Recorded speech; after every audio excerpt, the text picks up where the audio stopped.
ازيكم يا حبايبي؟ عاملين ايه؟ وحشتوني قوي وبتوحشوني. معاكم نهى، مطبخ منوعات نهى، عامله لكم هريسه الشطه المتبله وهريسه الشطه الساده، وكمان ازاي نعرف نوع الفلفل اللي يخليها حار قوي وانواع الفلفل اللي تخليه نسبه الشطه اقل شويه. يلا بينا نشوف الطريقه والمكونات والمقادير. يلا بينا. اللهم صل وسلم وبارك على سيدنا محمد وعلى آل محمد وعلى أصحابه أجمعين. هنعمل مع بعض النهاردة هريسة الشطة، وهنعملها نوعين. هنعمل هريسة الشطة السادة، وهنعمل هريسة شطة متبلة. أنا طبعا بعمل الشطة دي من السنة للسنة، الموسم بتاعها دلوقتي. طبعا انتي لو ما عملتهاش دلوقتي بعد كده ما بتلاقيش الفلفل دوت، بيبقى ليه موسم معين. وبرده الفلفل الرومي الاحمر والاحمر البلدي في بعد كده ما بتلاقيهمش وما بيبقوش متوفرين، فبنعملهم في الموسم بتاعهم. انا بعمل هريسه الشطه، بعملها من الفلفل ده وبعملها من الفلفل الحار، بس بتبقى حراقه قوي ونسبه الحرقان بتاعها بيبقى قوي، فبقيت بعملها من الفلفل ده والرومي. لما بنعملها من الفلفل ده والرومي بتبقى اهدى شويه، لان الفلفل ده بيبقى فيه واحده حراقه وواحده مش حراقه، فبيبقى معقول شويه، وبعدين فيه نسبه سكاره عن البلدي ده. فاحنا هنعمل دلوقتي من الفلفل ده على الرومي، وهحط برده كميه قليله من البلدي، فهيبقى الحرقان بتاعه معقول، مش هيبقى حراق قوي. لكن انت لو عايزاه حراق قوي اعملي من الرومي مع الفلفل البلدي. ويلا نشوف دلوقتي الطريقه وهنعمل ايه. يلا بينا. اول حاجه هنعملها هنبتدي نغسل الفلفل كويس ونسيبه لما ينشف خالص، ما تشتغليش فيه وهو لسه فيه اثار ميه، لازم يكون نشف من الميه. بعد كده هنمسك الفلفل، هنقطع الفلفله، ولازم تلبسي جلافز كده، لازم تلبسي جوانتي. نصيحه مني اوعي ما تلبسيش جوانتي لان ايدك هتأذي قوي. وننضف الفلفل من البذر اللي فيه دوت، نشيل منه البذر بالطريقه دي، نشيل البذر وبعدين نحطه كده ننضفه كله، ما نسيبش فيه البذر ده. البذر ده هيخليه حراق قوي، وكمان هيخلي لونه مبيض شويه كده. احنا نشيله ونفتحه. وما تنسيش تلبسي جوانتي عشان ما تأذيش ايديكي. نضفيه بالطريقه دي وتشيليه. كل الفلفل كده والرومي هنعمله بالطريقه دي وننضفه كويس. كل الفلفل ده مغسول ومتنشف كويس، نشيل منه البذر. في اي اثر للبذر يا ريت تشيليه اهو كده.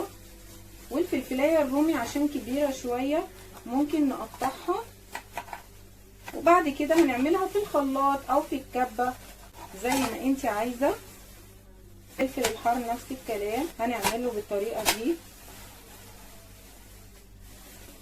هناخد واحده من الفلفل الحار برضو هنقطعها كده، بس الجوانتي مهم جدا اهوت. اللي جواه ده بيخلي لون هريسه الشطه مبيض شويه بالطريقه دي.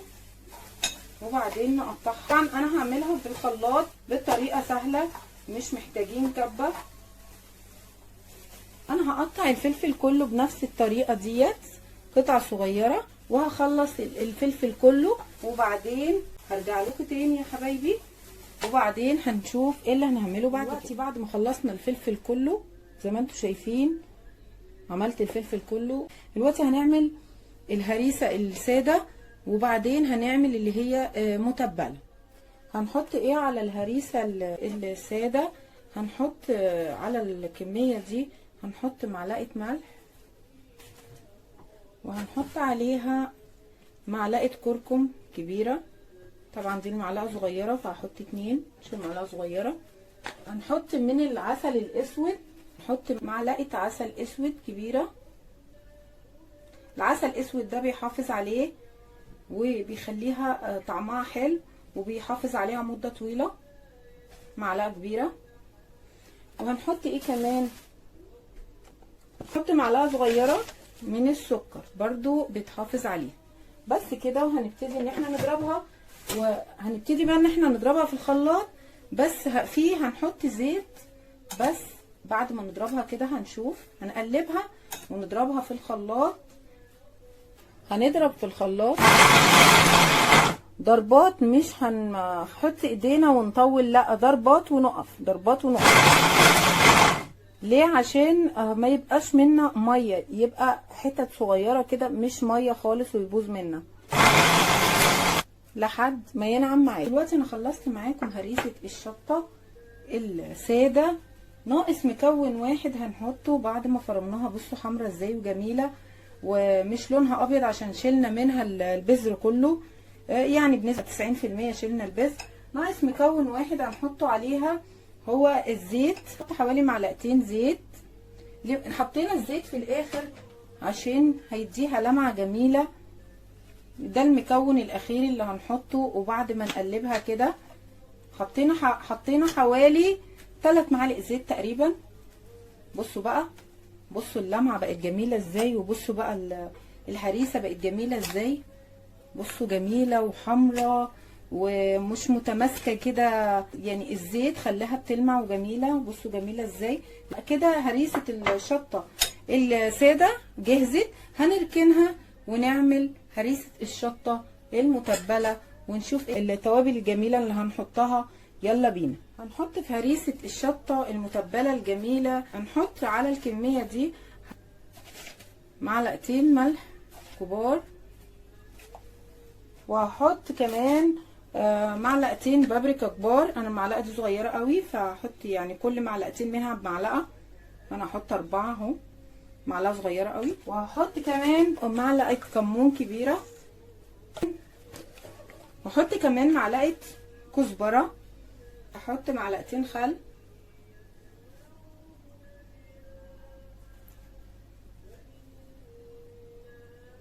حطيت كمان واحده، حطيت 3 معالق خل، واحط معلقتين عسل اسود، معلقتين كبار. العسل الاسود ده بيحافظ عليها بجد وبيديها طعم جميل. دلوقتي هحط ال3 ليمونات دول. هحط كده عصير الليمون، 3 ليمونات. ممكن تحطي اكتر بس انا ما بطلعها عشان استعملها بحط عليها ليمون تاني لو استعملتها. الهريسه المتبله دي بتبقى حلوه قوي، اللي بتنجان اللي بالدقه وللسمك بتبقى حلوه قوي. هحط عليها معلقه سكر كبيره، وحطيت عصير الليمون كده. خلاص هبتدي ان انا اقلبها. وطبعا دي هتلاقيها معاكي في الخلاط هتتضرب بسرعه اكتر عشان فيها ليمون وخل، هيسهلوا الضرب في الخلاط. دلوقتي خلاص انا خلصت هريسه الشطه المتبله. بس انا عايزه اقول لكم ان انا حطيت على هريسه الشطه الساده قبل ما افرمها معلقه من الثوم، حوالي 7 فصوص من الثوم، وحطيت هنا حوالي معلقتين من الثوم، يعني حوالي نص راس من الثوم قبل ما افرمهم. بعد ما فرمتهم دلوقتي ناقص ايه؟ ناقص ان الهريسه دي نحط عليها النص كوب من الزيت ونقلبها وتبقى جاهزه. خلاص كده انا قلبت هريسه الشطه. بصوا بقت جميله ازاي. بصوا هريسه الشطه لونها احمر وبتلمع ازاي وجميله، والزيت كمان برضو هيحافظ عليها. بصوا جميله ازاي الهريسه. بصوا الهريسه جميله اهي، حمراء وجميله كده. خلاص خلصت. طبعا انا هعبي الهريسه الساده لوحدها وهعبي دي لوحدها. هبتدي اعبيهم في البطرمانات وارجع لكم. دلوقتي خلاص انا خلصت هريسه الشطه المتبله والساده وعبيتهم في العلبه دي والعلبه ديت، عبيت فيهم هريسه الشطه الساده.